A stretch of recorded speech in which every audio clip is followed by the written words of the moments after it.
Welcome friends, this is Henrik and you are listening to Red Ice Creations Radio. You will find us online at redicecreations.com. Drop by, check out our news and our archive of radio interviews.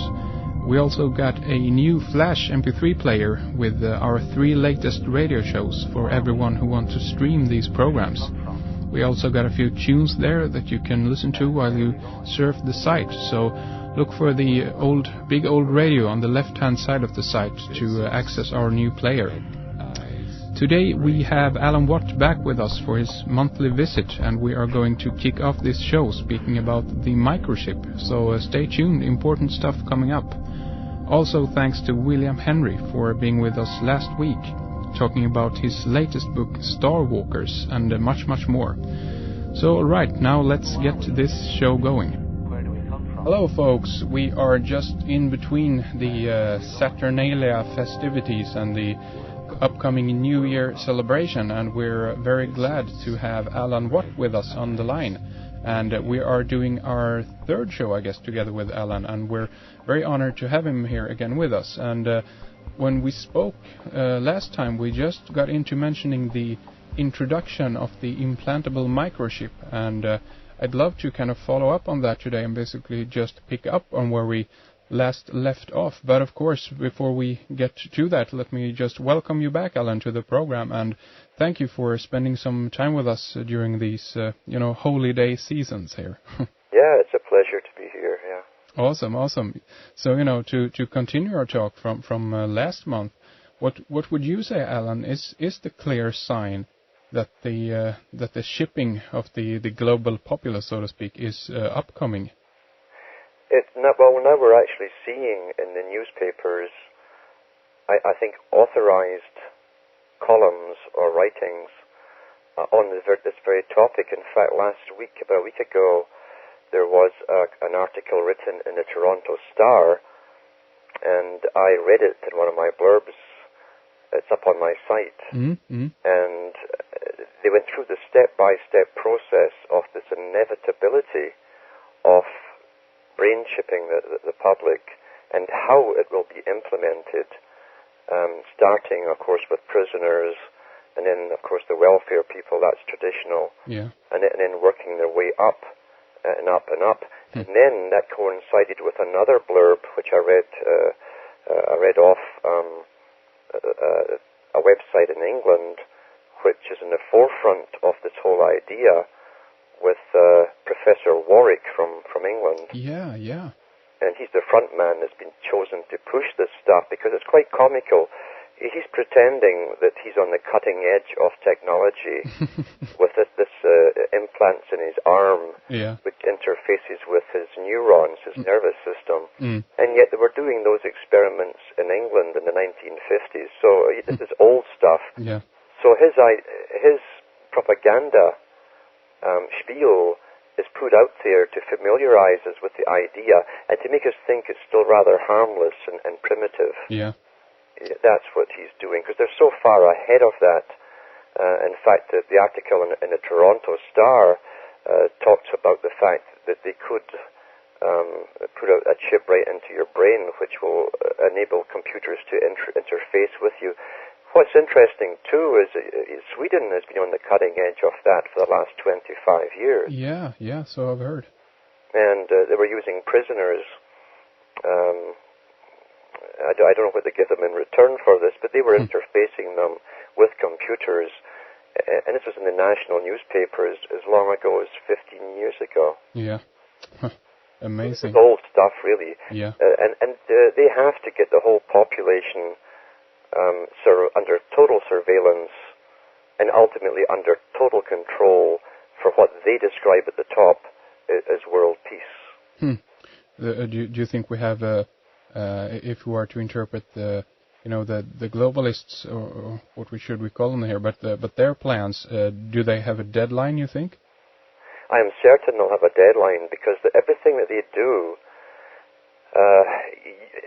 if you look back into the British foreign policy from the 1700s onwards, they worked out plans to do with continents in India and Africa, and even expanding the Commonwealth And they had certain aspects of it down for 50-year plans for one country, 100-year plans for another. And you find that same technique transferred into the United Nations, where they have plans to take over the entire water supply within 60 years, 100 for the food of the world. Is a bit ultimately thing to go through the United Nations. There'll be no private farming as we know it. Yeah. And the UN has said on their own site that they will dispense the food to each country, and we better keep the populations down because they will not give us extra should a population increase. This is where it's all going, but it's all worked out in 5, 10, 15, 100-year plans, and we saw the same thing in the Soviet regime, and the same thing in communist China is still ongoing. So the plans that are happening today, the things we see manifest today, were planned at huge board meetings before you and I were even born. Amazing. You know, and it feels like concerning the again, I've mentioned this many times on this program now, but the thing regarding the increased environmental threat, and this seems to be at the moment at least a perfect justification to kind of implement all of the surveillance and including the shipping, of course, of the population, and also I guess a global taxation and stuff like this. And can you see this emerge also in regards to the environmental? All with that, that's right. You see, for major changes, you either have a full-scale war. War traditionally has been primarily for change. That's one of the secondary purposes of war, apart from profit. And you'll find Professor Carroll Quigley and others who were right up there as advisors to presidents at times. Yeah. Professor Carroll Quigley said that the main purpose of war is to change the social structure of society. He said you can do more in 5 years of war than 50 years of peace on a social scale. So when you understand this is an ongoing war regardless, most wars are never openly declared upon the public. Yeah. They're simply carried out. Yeah. But under a threat from another nation, a threat from outer space, from the solar system, from the sun itself, whatever it happens to be, they can then push us into this long-term plan to get us into habitat areas, no private property, and ultimately a society which will serve the state willingly. They've written lots of books about this at university level and higher, and it's no secret that's always been their long-term agenda. Yeah. So do you think that they see this coming age as the, I've heard this philosophically, I guess, speaking about as the, age of order and the age of reason, and even, I guess, in quotes here, enlightenment. And is this the kind of methods they use to implement, their version of what order in the universe and on Earth is? Exactly. For the New Agers that were being groomed from the 1800s onwards, and people don't realize it took a long time to even create the hippie era of the 1960s, because it started in the 1880s. And frontmen like H.G. Wells were promoting free love through their books in the 1880s, and they were paid by the big boys. It's like getting a locomotive engine started up and moving. It takes maybe half a century or longer to get it up to speed. And then once it's up to speed, they start gradually changing the direction that they want you to go in. And so nothing happens spontaneously in this world. If it happens, then it was planned that way. Yeah. So under the guise of global climate change, which they're causing with their weather manipulation, and the U.S. actually had an article in major newspapers this year saying that shortly they would control the weather. They would own the weather, they said. We would shortly own the weather. And we're seeing it manifest now with the constant spraying worldwide, and the use of HAARP on top of that, because now they're making a huge circuit of the Earth's atmosphere, and they can direct hurricanes and storms wherever they wish, and they can create droughts as well, just as easily. This is old stuff which they've signed into treaty with the United Nations in the 1970s. So this is weather manipulation for warfare purposes. Yeah, so what we're seeing here now, I guess, than playing out is an essential part of their plan to implement this global tyrannical system.